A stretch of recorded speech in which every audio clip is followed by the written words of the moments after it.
Grab your dice, set phasers for stun, and use the Force.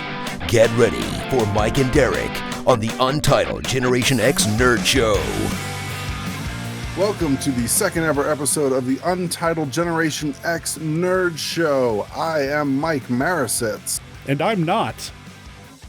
No, you are not. That's very true. So, what are we going to talk today about, Derek? Well, we have a handful of ideas that we're playing with, but I think what we're talking about today is what led to us becoming gamers. What were those doorways that we went through that made it possible for us to be interested in, that's an awkward sentence, but I think you know what I mean, picking up the dice and having some adventures around the table with our friends. What kind of non-gaming influences got us there? Right. Over the years? A lot of our experiences are going to be similar. Probably. And even though we're in the same generation, I'm a little bit older than you, so you're going to have some influences that I wasn't part of and vice versa, and I think it'll be a fun conversation. So who wants to start this off? You said you had notes. I do have some notes. Why don't you take it away, brother? So, I think this one's going to be a big one for both of us in like early development and getting us interested in high adventure and magic.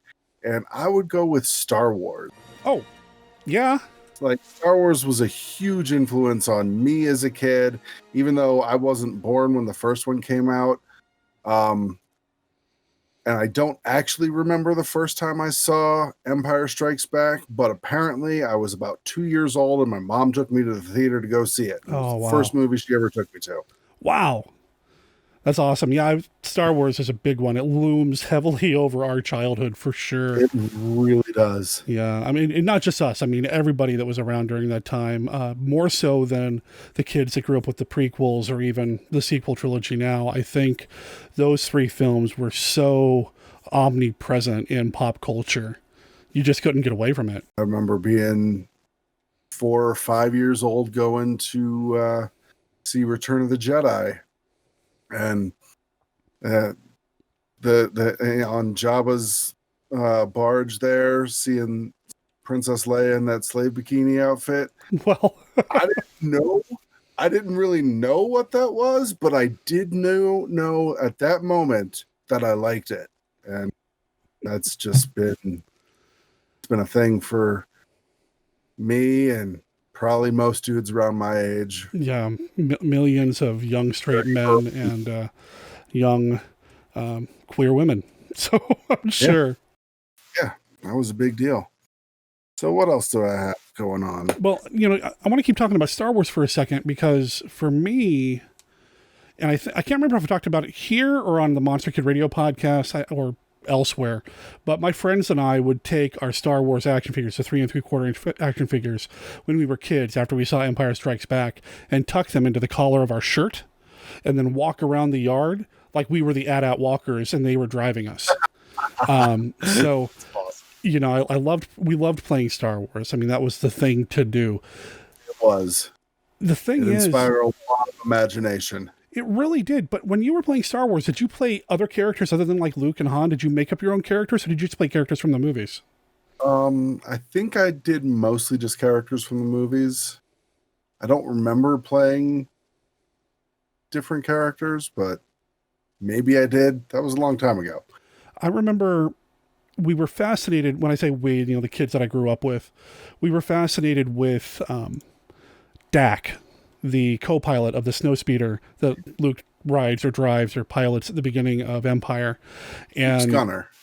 Yeah, the Gunner. And it was Dak, right? That was his name? Yeah. We made up this whole family tree that Dak had brothers, Jack and Zach and all that. And we would always play those guys. I don't know why. We were insistent that they were in the movie somewhere. Don't know where. We never saw anybody, but that probably was my first step toward imagining other characters in that world. As silly as it is, it may have been what kind of primed the pump a little bit for me at that point. Now that you mention it, I think I remember me and some friends were playing Star Wars, and one of us was like insisted that they wanted to be Wedge Antilles. Or Wedge, as he was known. I remember that being something that secondary characters, Yeah. guys that just have a name and one scene. And I would imagine you would be able to kind of start making up character stuff at that point because you don't have that much to play with from the films, right? So you're starting to fill in the blanks and make your own character. And yeah, I mean, that's kind of what gaming is, role-playing games are, right? Making your own character and filling in those blanks.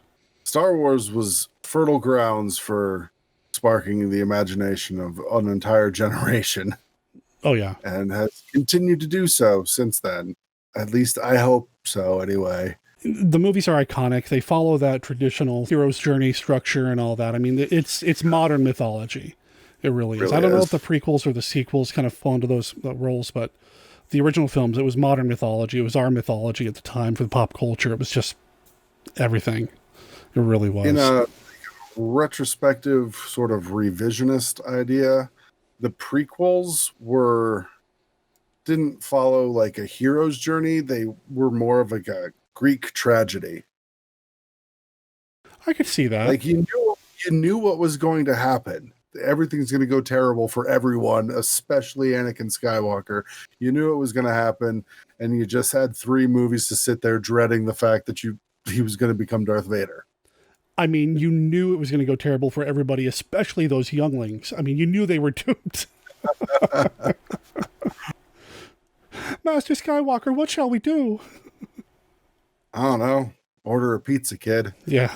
I'm going to be hungry in a minute. Oh, man. I don't know where that came from. I have no idea. But yeah. Let's get back onto the topic here. Some other thing, like other movies for me anyway, that I think lent themselves into me getting into D&D eventually. Errol Flynn's Robin Hood. Really? Okay. Like, when I was young, I loved that movie. Just a lot of high adventure again. Like witty banter, sharp comebacks, sword fighting. It was a good one. It didn't have magic and dragons or anything, but it was a good start to it. And like King Arthur and Ivanhoe. I watched all those when I was real little. Like, really? Okay. Yeah. See, I didn't, because my mom was revisiting some movies from her childhood, like right after we got our first VCR, and we could go rent movies. I didn't watch any of the Errol Flynn flicks or any of that stuff until much later in my development, growing up, whatever. I mean, I love them now. Don't get me wrong, Robin Hood's great. Seahawks, great. Captain Blood, oh, awesome. But yeah, growing up, I didn't watch any of that stuff. I didn't really have any need for it. I felt like I was a dumb little kid, but but yeah, like when you think about it though, the 80s were perfect for the budding nerd. Yeah. Between George Lucas and Steven Spielberg. Yeah. And then everybody trying to copy the magic that those two guys created in the science fiction and fantasy genres. Mm-hmm. You end up with Lady Hawk, Dragon Slayer, Legend, The Last Unicorn. Oh, yeah. Battle Beyond the Stars. Yeah, right? Oh, man. Time Bandits. Yeah? Clash of the Titans. Oh, yeah. Clash of the Titans for sure. For sure. 3 of my personal favorites, though. The Dark Crystal, Willow, and The Princess Bride. Oh, wow. I knew that about you when it comes to Willow. I know that you've loved Willow. And I've known that for years.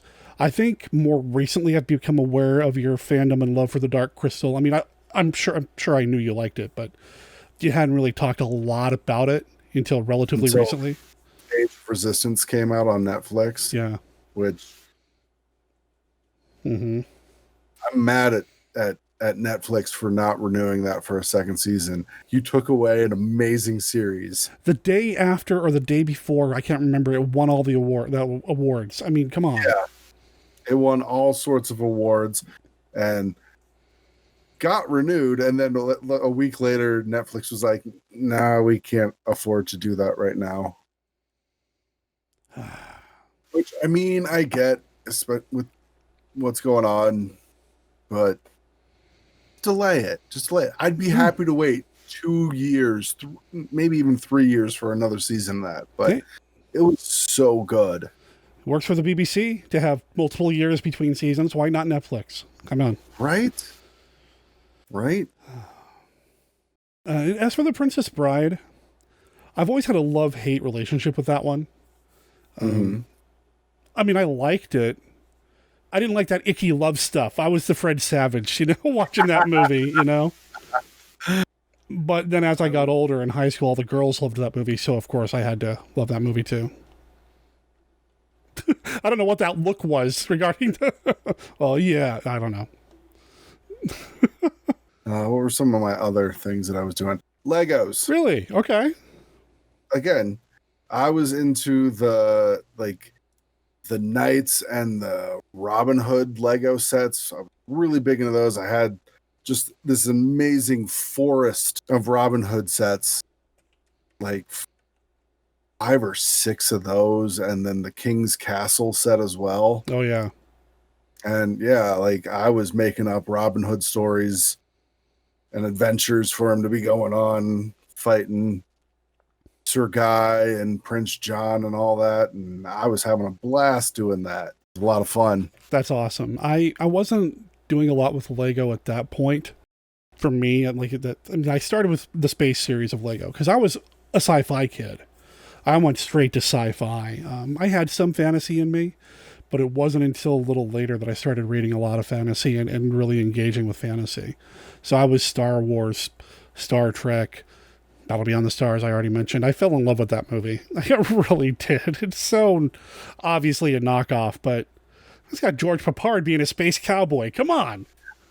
I was a big fan of the sci-fi too. I mean, Star Wars, Star Trek, thought that was pretty cool. I was 8 years old when Next Gen started. So that worked out fairly well for me. It lent itself well to a pretty smooth transition into my favorite Star Trek series, Deep Space Nine, in 92 or 93. That's right. Love that show so much. Yeah. Still watch it today, binge it constantly. It's on Netflix, Hulu, and Amazon. If you haven't seen Deep Space Nine.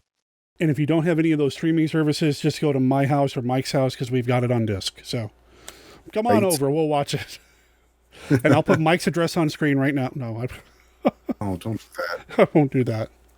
But what else?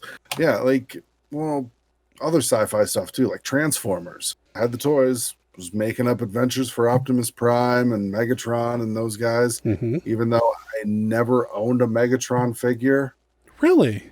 I had Starscream because that's who my mom thought was the leader of the bad guys. And I'm like, no, it's Megatron, Mom. I think you've told me this before. Yeah, that's... I never had Starscream. I had Megatron, and I thought Megatron was cool, but I thought his transformation into a robot was clunky, and I didn't like the way he looked, in toy robot form. On the show, he looked fine. Yeah. Even though I often wondered, I was like, how does he go from being this towering monstrosity giant robot to a gun that regular people can pick up and shoot? Right. I don't get it. Same way the little cassettes, the Wolf and the Rumble and all those other dudes would grow in size. Oh, their names. I know. I just had them there as you started saying that and then lost it. Well, one's named Rumble. I remember that. Yeah. But I don't remember any others. Yes, Laserbeak. Laserbeak was the most common one. What was the Panther? That's what I was trying to remember.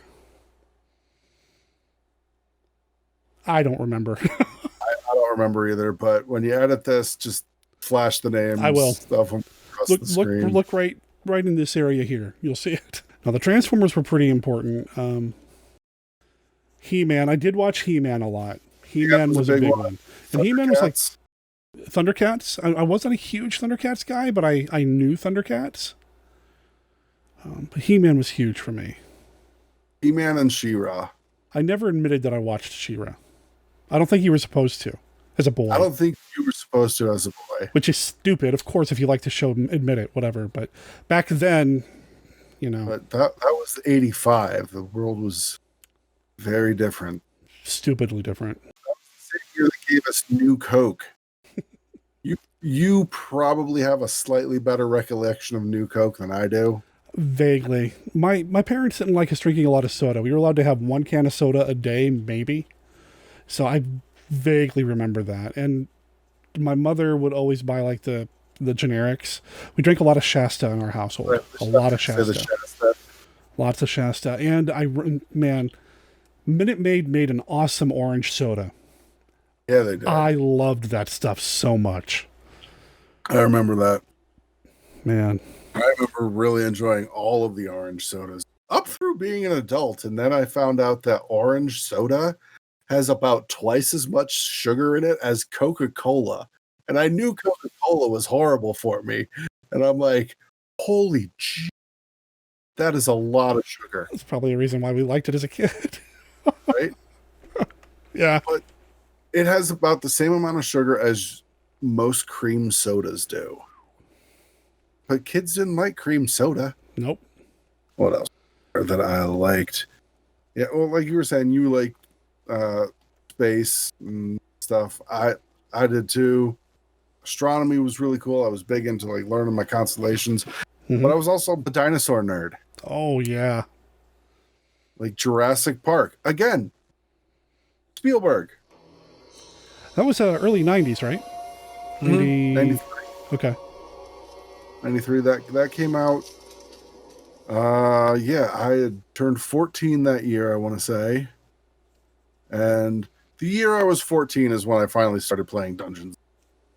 How about books? Were you reading much fantasy back then? Kind of. In 6th grade, we, as part of the English part of the day, we were reading books and supposed to like do book reports on it and that sort of thing. And there was a book in the collection of books that we were allowed to pick from. They had to be like Newbery Award winners or something like that.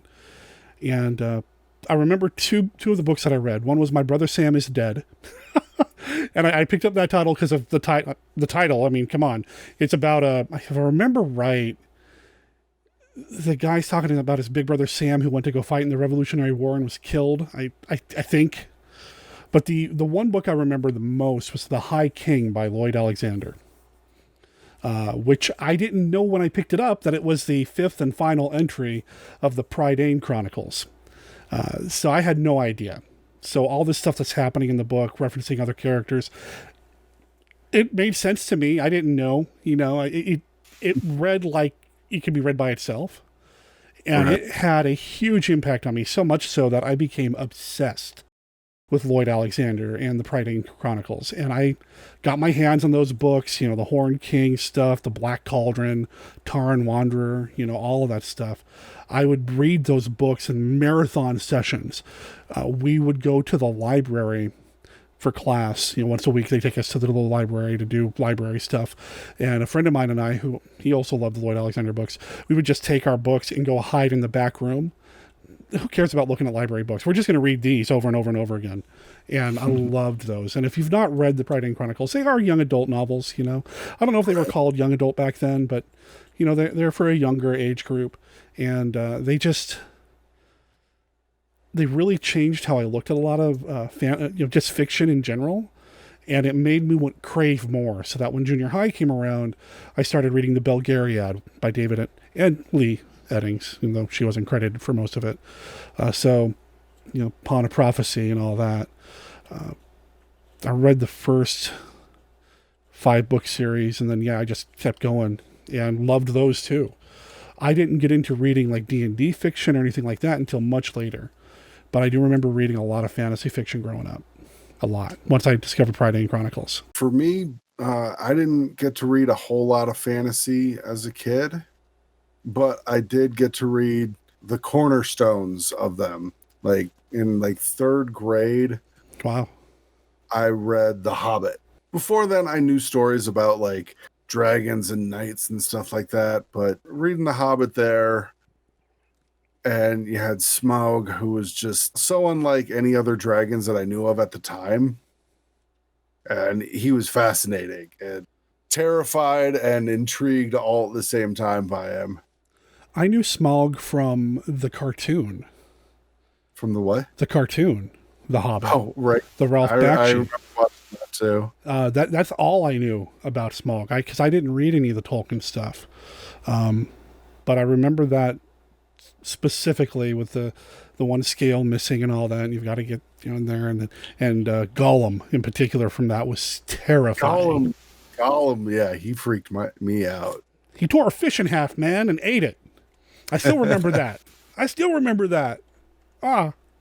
Having the conversation with Bilbo on the lines. Terrifying, man. Terrifying. I had a puzzle of Samwise, the most boring image from The Hobbit ever. Just a picture of his head. That's it. Not action, not anything. Just him standing there. But I had that puzzle, and I remember staring at it over and over and over again and wanting to imagine more of his adventures, and realizing I only had the one cartoon, and that was it. That was the rotoscoped one, right? With like the live action and the animation. Yeah. Lord of the Rings. Yeah, no, I didn't know what rotoscoping was back then, but yeah. I didn't either. I thought it looked weird. Yeah. Like it clashed, but that same director, he did Wizards, right? Yeah, the same studio, and Fire and Ice was another one that they did. Yeah. Wizards was weird. Yeah. Yeah. But I read Hobbit in 3rd grade, and then in 4th grade I started reading Narnia. My mom wasn't too keen on me reading Narnia because she thought C.S. Lewis was the devil, but at the same time there were 7 books and they kept me quiet. Huh. Interesting. Wasn't C.S. Lewis like I don't know. Santa Claus gives kids swords in those books, so I don't know. Yeah, he does. Aslan is Jesus. I know. Yeah. Like all those foundational fantasy novels, Lord of the Rings, Narnia, they're all retellings of the Bible. A lot of it is, yeah. A lot of it is in there. Yeah, and then after 4th grade reading Narnia in 5th and 6th grade, I made my way through the Lord of the Rings trilogy. And in 6th grade, I tried for the first time to read the Silmarillion. Still never finished reading the Silmarillion. That's one up on me, man. I've never even picked it up. So I gave it a shot in the 6th grade, tried again in like 10th grade, then waited another 10 years and tried it again. And after that, I think I've tried it one more time since then. I'm like, screw it. I'm just so bored. I know from people who have read it that once you can get past the first half of the book, that's where interesting stuff starts to happen. But I really don't want to read the Middle-earth book of Genesis to get there. Yeah, I like I said, you were one up on me. I've got nothing. I've never read The Hobbit, and take away my fantasy geek card, I've never read The Lord of the Rings all the way through. I read up to the final chapter of the first book, and that's it. And I don't know why this was the deciding factor for me, but I was kind of bored by the whole thing, because I think I knew the story at that point. But as soon as I realized that the title of each chapter coincided with a title for a song from the soundtrack album for the Peter Jackson film, for me, that was what set it off. That told me, okay, I don't need to read this anymore. I don't know why. I can't explain the logic there, but I didn't try reading The Lord of the Rings until, well, the first Peter Jackson film came out. And yeah, I could not get into it. And Tom Bombadil upset me, and all the poetry was just boring. And I couldn't get into it. I tried, man, and maybe I'll give it another shot, but my to-read pile is huge, so who knows? Of the 3, I like The Two Towers the best. That's the second one, right? Yeah. Okay. Yeah, it's the second book.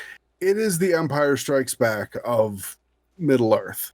not much good happens to the good guys in the second book. They are getting kicked repeatedly all through the Two Towers. And I don't know what that says about me, but Hey, what's the best of the 3 original Star Wars films? Empire. For that very, and that's part of it, it makes their victory in the third one feel earned. Oh, so much more earned. Yes, so deliciously earned. Yeah. They just got rocked for a solid movie. Mm-hmm. And then, finally beating the Emperor there. But then it turns out that they didn't.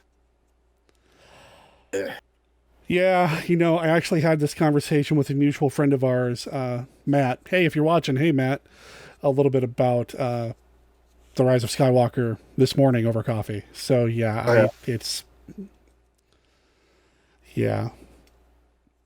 Still haven't seen it. I still will say this. The music during all the Emperor scenes in Rise of Skywalker, some of John Williams' spookiest best. And I need to pick up the soundtrack album just for that, because I like my spooky film music. But video games were also a big one for me. And this is something when we were talking about doing this episode that I think is going to show the biggest difference in our age or our place in Generation X. Because I grew up on Atari, but you were a Nintendo kid, right? I had a Nintendo, yeah. That was my first gaming console of my own. I had plenty of friends that had Atari. I had played Pac-Man and Pitfall, various racing games. Yeah. And E.T. Oh, E.T. I loved that game. And I'll tell you why. For me, it was more fun to make the game glitch than actually beat the game. Okay. So, and I don't know why that was. It's like it was harder to do or something. But the whole point of the game is you're playing E.T. and you're trying to call your people. You're trying to phone home to get picked up. And you have to go through and pick up all the different pieces to make the speak and spell communications device and not get caught by the FBI guys. And if you summon your mothership to come down and pick you up, you have to meet them out in the woods.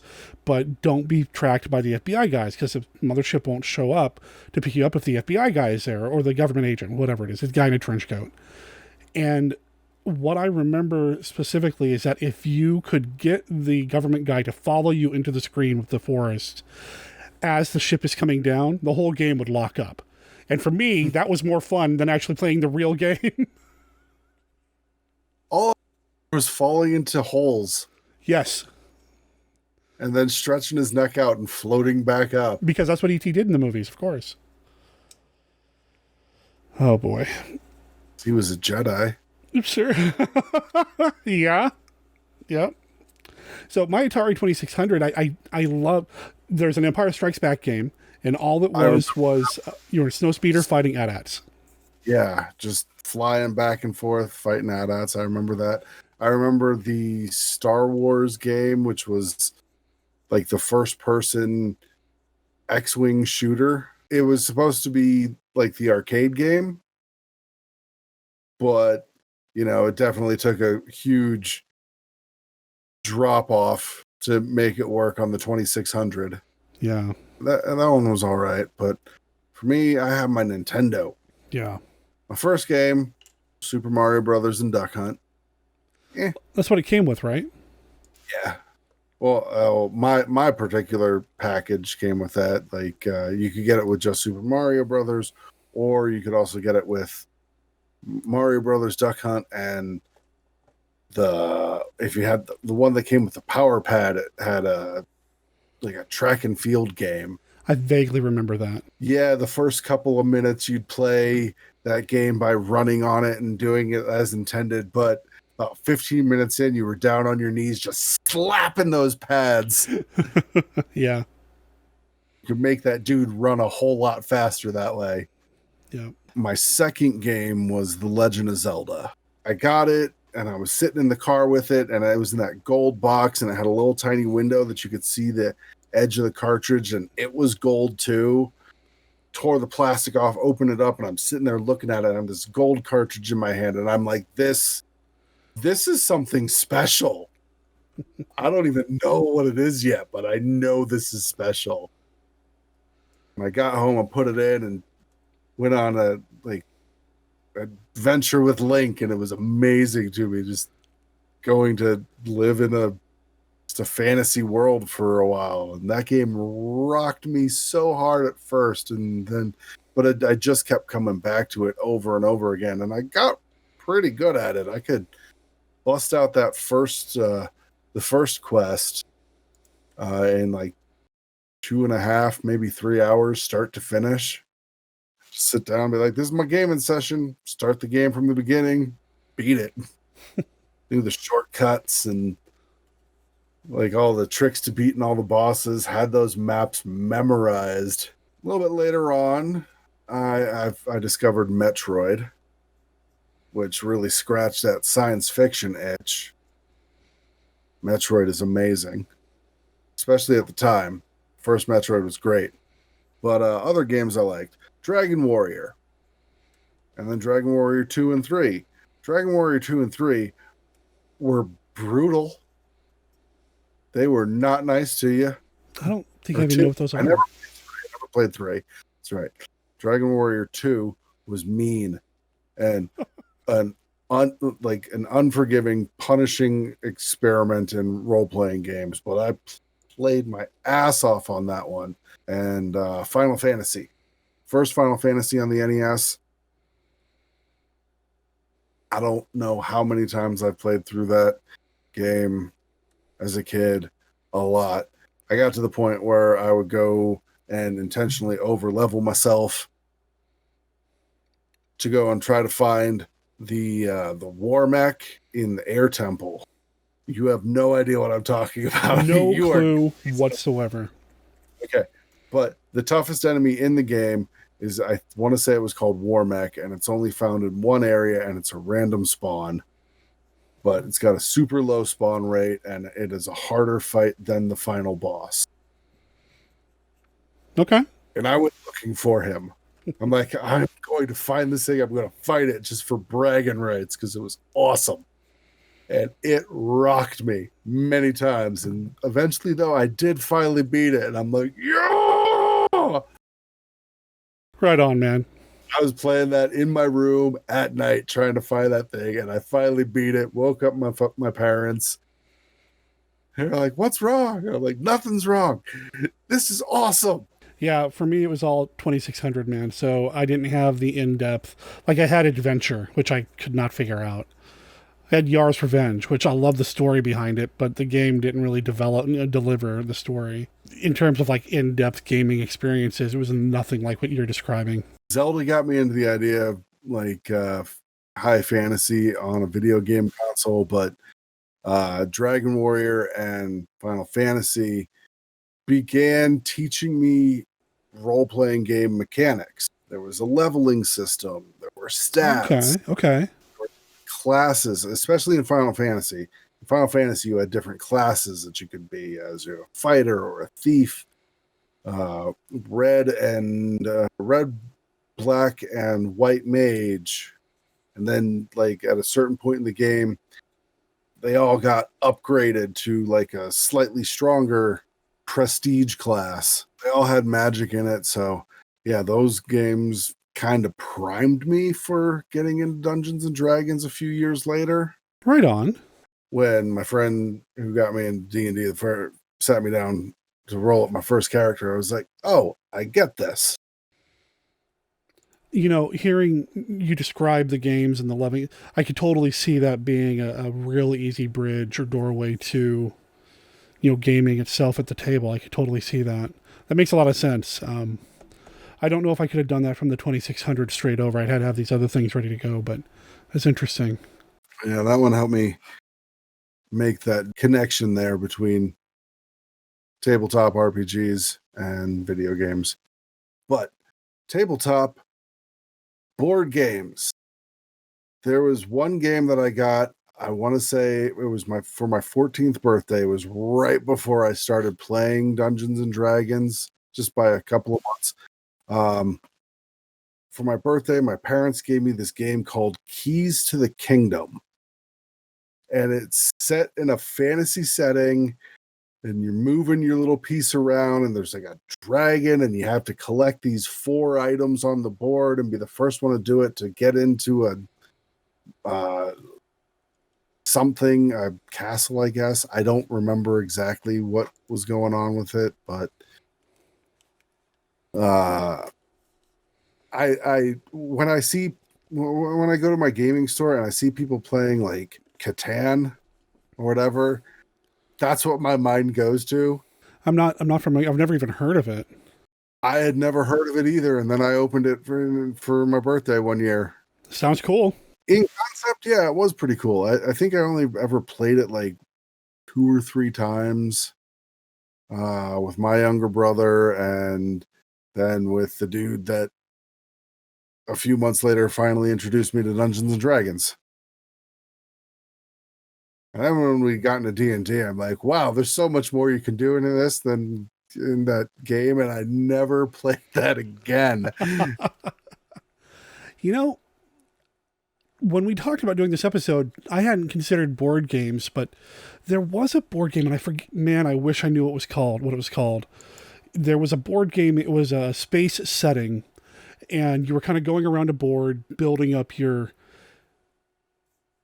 crew, I guess, for your ship. You're supposed to do something. And the crew was made by these cards you would draw. And there was a deck of cards, like if they had a score of 3, they were the mercenaries. If they had a score of maybe like a 5 or a 6, they were like, I don't know what it was, but it was arbitrary. It didn't matter what the artwork was on the cards, but there was cool artwork on the cards. Each card had a different character on it with their own unique name, and they were different races. There was one guy that was like a wolf guy. There was like a human. There's a dude in a suit, whatever.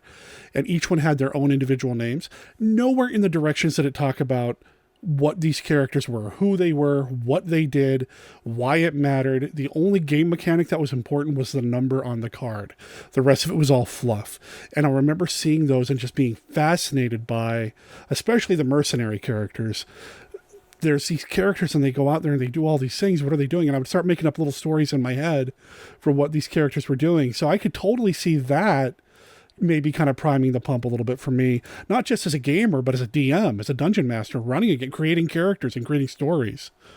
Wow, I hadn't thought about that game in forever until you started talking about Keys of the Kingdom. I wish I remembered what it was, because then I'd put a little graphic right down there of what it is, but I have no idea. Maybe you can find it between recording and putting this up. I'll look and see, but man, I hadn't thought about that at all. Kind of goes through everything that I had. I feel like there's something missing from your list. Is there? What brought you and I together in the first place as friends? Oh, comic books. Right? Yeah. Yeah, comic books. I can't really say that comic books were a gateway for me to get into role-playing, though. Okay. Because before I started gaming, my world of comics was pretty small. Oh, okay. My first comic book was an Archie digest. That's awesome. Yeah, right? Hey, you know what? For years, Archie was the #1 selling comic book. It may even still be if they still sell it on in the checkout lanes of supermarkets, because man, it had massive distribution. Well, yeah, and selling them in the checkout lane is perfect because it was less than $1 and it kept your kid quiet for the entire drive home. Yep. Yep. And that's kind of why my mom would get them for me. I got them. And then like after Archie, I got into Ninja Turtles comics. Oh, okay. Was it the Archie version of it, or was it the original Eastman and Laird? The Archie version of Ninja Turtles. So kind of like the cartoon? Yeah. Okay.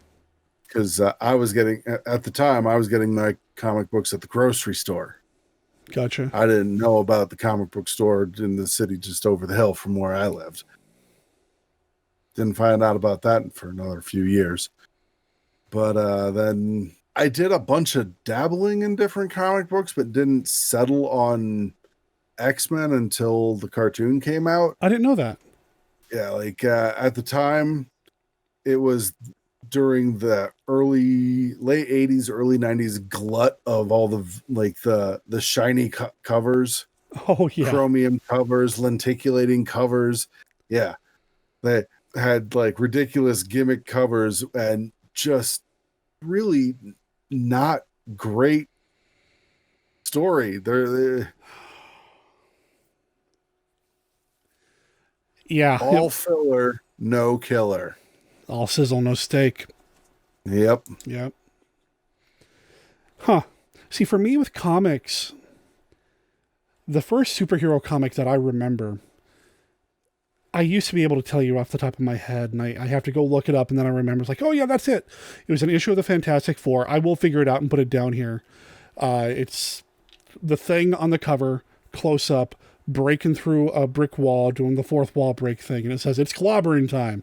So very descriptive, right, for a Fantastic Four cover. That's really unique. But in it, it's the second part of a story in which the Thing is in some sort of dream or nightmare world where he meets up with Frankenstein's monster, a wolf man. There's a traveling carnival dude, and that was the first superhero comic I ever read.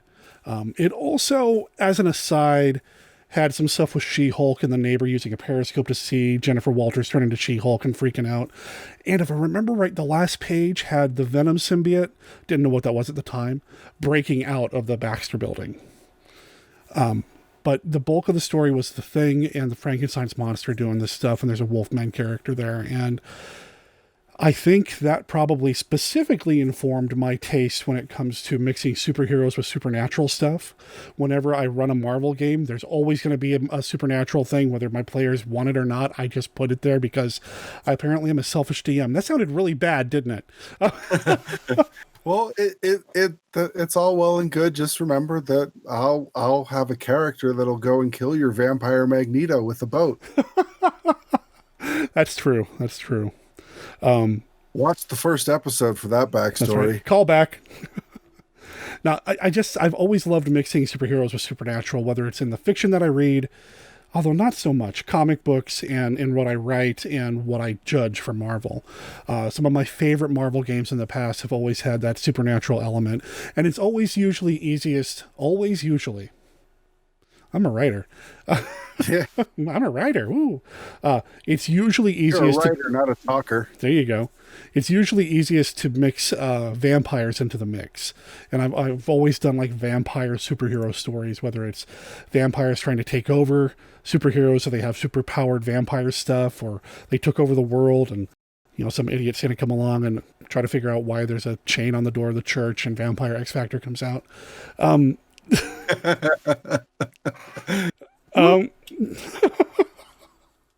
I've always liked mixing those two genres, and I think that comic is what informed me of that and made me want to do that. And then, of course, the Midnight Sun stuff with Night Stalkers and Darkhold Redeemers and, you know, the limited Ghost Rider stuff I read and all that. But, man, yeah, for me, comics, I think, really kind of played into me as a DM. But getting me into role-playing games, I don't know.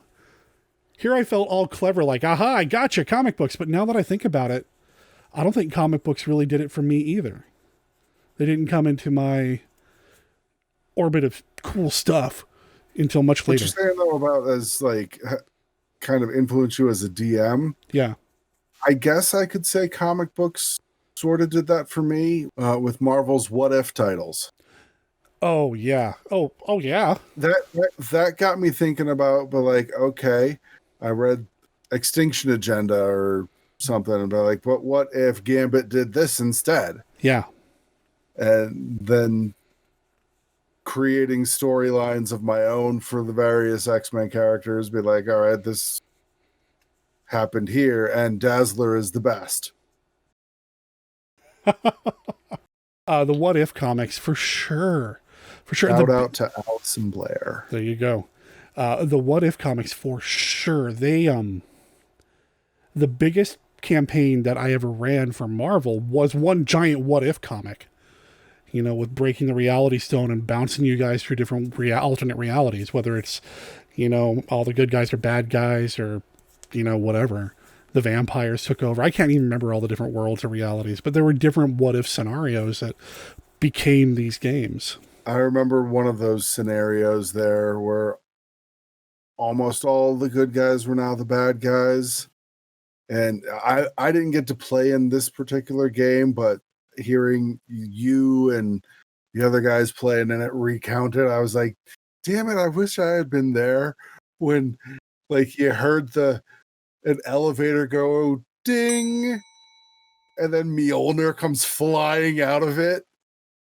Yeah, that was Thor steps out, is like, I say thee nay. So that's okay.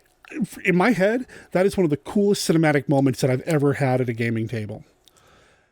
As a player, I don't know if I'd think that as much because it was an NPC coming out to save the day. And that's a big pet peeve for us, right? So, but it looked cool in my head. I just love that everything goes quiet except for the ding. Like that would be an amazing scene in a Marvel movie. Yes. Like yes. Tony Stark is in like a mental chess match with Loki. Yeah. Up in the penthouse. They're talking and ding.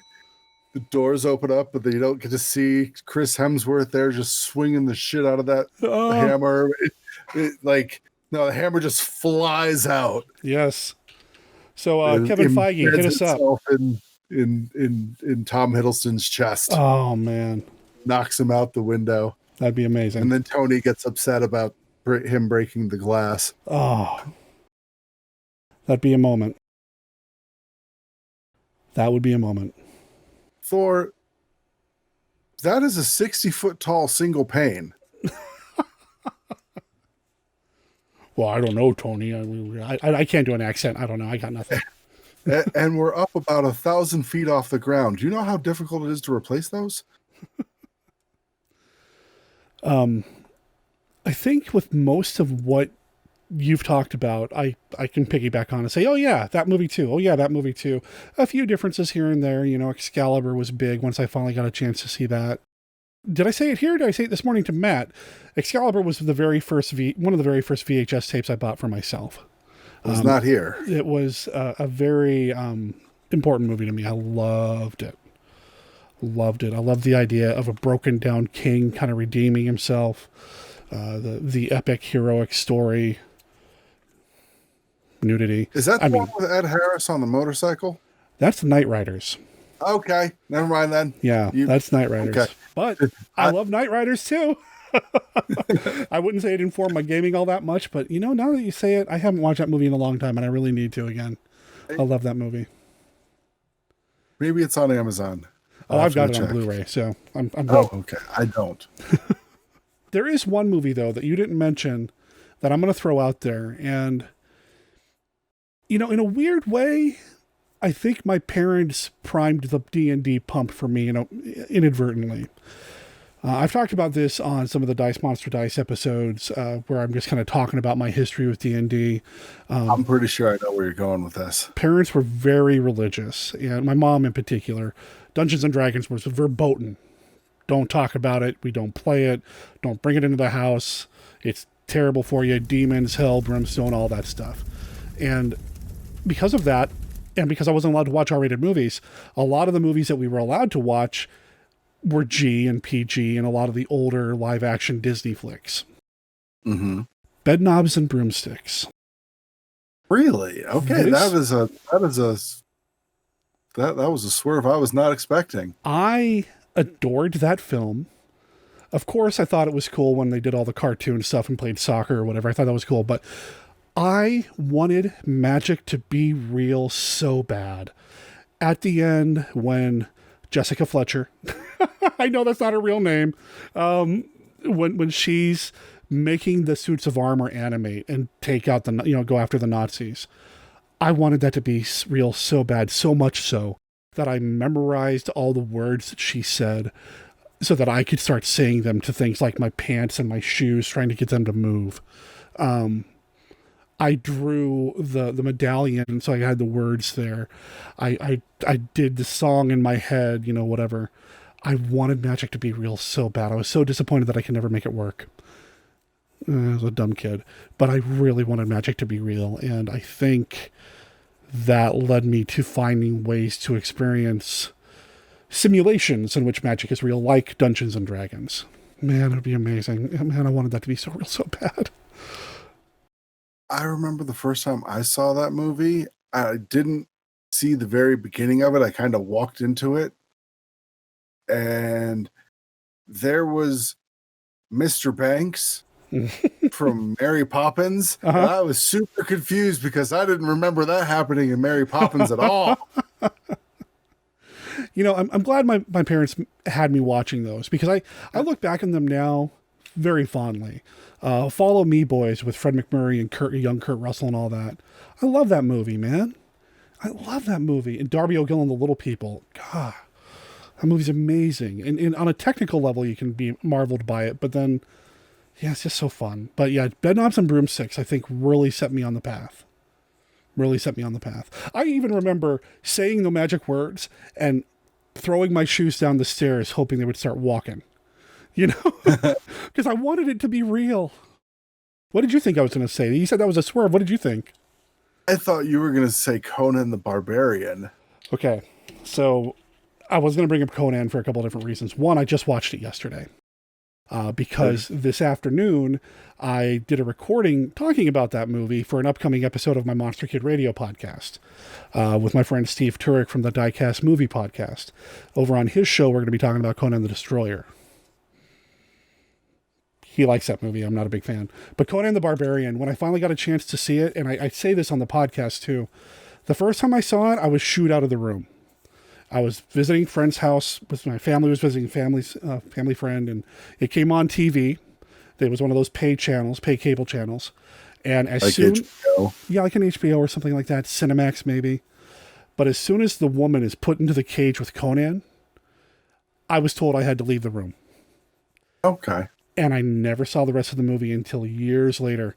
It was probably my third VHS tape that I bought for myself. And I realized now, I realized in retrospect why I was shooed out of the room. I mean, she saw this, and, I was a little kid. Now, I love that film so much. And, I don't know when exactly the Conan the Barbarian Monster Kid Radio episode will come out, but it'll be soon. And, just pay attention to monsterkidradio.net for when that hits, because we talked for a good 3 hours about Conan. I'm dreading editing that episode, actually. Because I could gush about that for hours and hours. I'm pretty sure I saw Conan the Destroyer before I ever watched Conan the Barbarian. But Destroyer never really made a big impact on me. Yeah. Other than Arnold Schwarzenegger is so cool. Yeah. Well, and Grace Jones is cool, and Wilt Chamberlain's doing medieval stuff, and that's cool. But at the time when I saw it, Arnold Schwarzenegger was the only one in that movie that I recognized. Yeah. Well, and I don't even know where I recognized him from, other than the fact that he was on. Like, I couldn't tell you a specific movie that I recognized him from back then. But he was in every movie trailer on TV. Yeah. Like, he was in so many action movies, starting with, like, Terminator and Commando and, so many. Predator. And I can't even think of any now off the top of my head. I don't know. Total Recall. Yeah.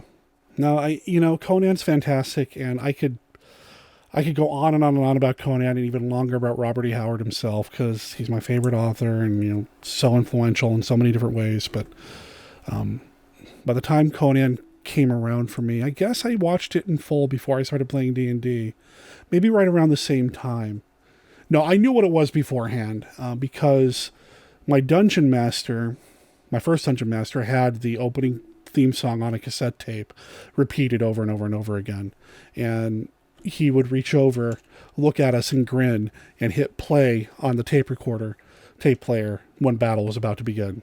And when that music hit, we knew it was time to fight. So, man. 20 time. Yeah, pretty much. Oh, I missed. Well, and back then it wasn't roll high, it was the THACO thing, right? So yeah. Well, in that case, I might have hit. I don't know if I can even think. Six. I don't think I can even figure out THAC0 anymore. It would definitely take me a little bit of time with a second edition book to remember how that worked. Yeah. Yep. But yeah, Conan's great. But yeah, Bedknobs and Broom 6, Disney flick. Disney flick. I think really kind of started it for me. Yep. So thanks, Mom and Dad. I don't say that out of disrespect. I know everybody's entitled to their own beliefs. I don't believe that D&D is bad, but whatever. It is what it is. And I think most people watching this, they wouldn't be watching it if they felt that way. So I'm going to thank my mom for Willow and the Princess Bride. I find it interesting that we're able to, and maybe this is us making a huge generalization about the following generation. So people that are getting into Dungeons and Dragons since we got into it, that so much of it feels like it's aimed at the video gamers. I don't know. Is that fair to say? I mean, I can see where you're coming from with that. I don't know. For sure. If there's anybody watching this that is younger than us or came into D&D a different way or whatever, I'd love to hear about it. Maybe leave a comment down below and we'll get some conversations going. And I'll tell you what, I'll make this commitment to you too.